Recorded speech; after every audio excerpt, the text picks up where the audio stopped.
Ladies and gentlemen, welcome back to Obsessive Compulsive Gaming. I am the Obsessive Compulsive Gamer, and this is my review for Kingdom Hearts Dream Drop Distance. So, dear viewers, this particular video game originally released in 2012, a year I remember fondly as the year I played a bloody lot of video games. But we're not here to talk about any old video game. No, we are here to discuss Kingdom Hearts Dream Drop Distance. And just like that beautiful bearded bastard Barry Bertrum, you're probably wondering, what is this? What is it? What is this? Kingdom Hearts Dream Drop Distance is, rather unsurprisingly, another bloody Kingdom Hearts video game. The story this time takes place after the events of Kingdom Hearts Recoded, and focuses on Sora and Riku's Mark-up Mastery exam, in which they have to protect parallel worlds in preparation for the return of Master Xehanort, or some such nonsense. So let's review this Kingdom Hearts video game the only way I know how, badly. And let's start with what I love about Dream Drop Distance. Actually, let's first of all touch on what I despise about this video game, and that's that bloody subtitle, Dream Drop Distance. What the hell is that supposed to mean? Yes, I get it, there's the whole dropping mechanic, but dream? Well, they are dreaming, I suppose. Drop? Yes, drop, but distance? Distance?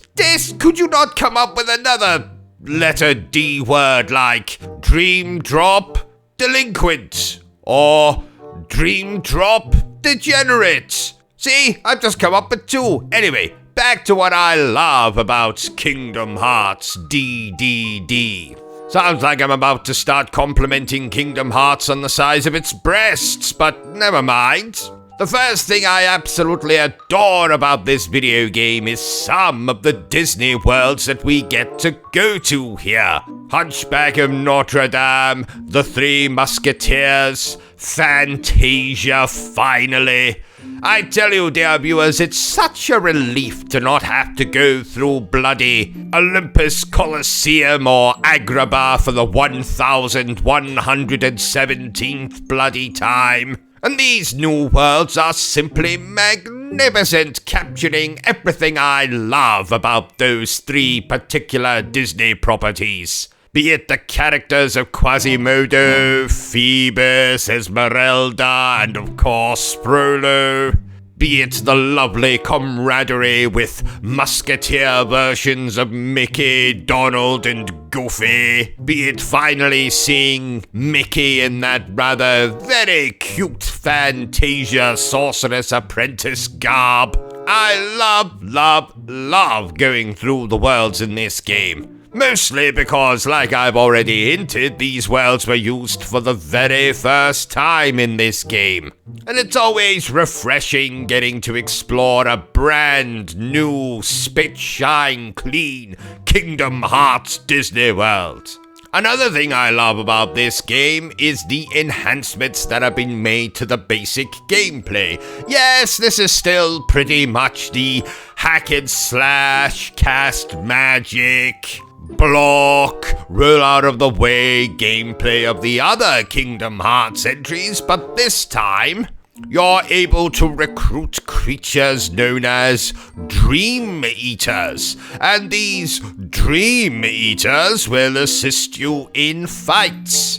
And you'll be able to level up these Dream Eaters, play with these Dream Eaters, do mini-games with these, you guessed it, Dream Eaters. The game also introduces some kind of flow motion system. Basically, you can roll into objects and then you'll bounce off of them and plummet towards the nearest enemy and take them down in very acrobatic style. I'm not very good at explaining mechanics, so that's the best you're gonna get. Flow motion, rolling into obstacles, taking enemies down with acrobatics. This was also originally a handheld title for the Nintendo 3DS, hence the full game title Kingdom Hearts 3D Dream Drop Distance, and it's always splendid being able to play Kingdom Hearts on the go. But this is the full HD console version that I'm playing for you beloved viewers today.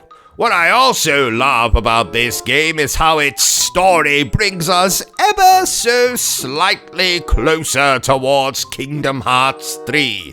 A game I'd been waiting for about a decade by the time this game originally came out in 2012. Granted, we wouldn't get Kingdom Hearts 3 for another 7 years? Oh my god! But still, it was nice to see the kind of general direction the story was going in, leading to that big climactic showdown with Xehanort. Everything else I love about this entry, be it the gameplay, the music, the boss fights, is something I love about all the other Kingdom Hearts games, so I don't need to harp on about that too much here. Though one thing I will say is that some of my favorite music tracks from Birth by Sleep do appear in this game, and it was absolutely splendid being able to hear them again, particularly that sad princess theme. That's a piece of music I could master, that I could listen to all day long. So I've been very nice about Dream Drop Distance. Well, apart from its title anyway, let's talk about what I don't like so much about this video game. Now bear in mind, dear viewers, these are a couple of very minor quibbles that don't affect my enjoyment of the video game whatsoever. But since this game focuses on Sora and or Riku, and yes, you can recruit Dream Eaters and raise your affection with them and get married to them probably and fondle them in the darkness. Maybe not that last part, but it would have been really nice to go through this adventure with Donald and with Goofy and or some of the other Disney characters.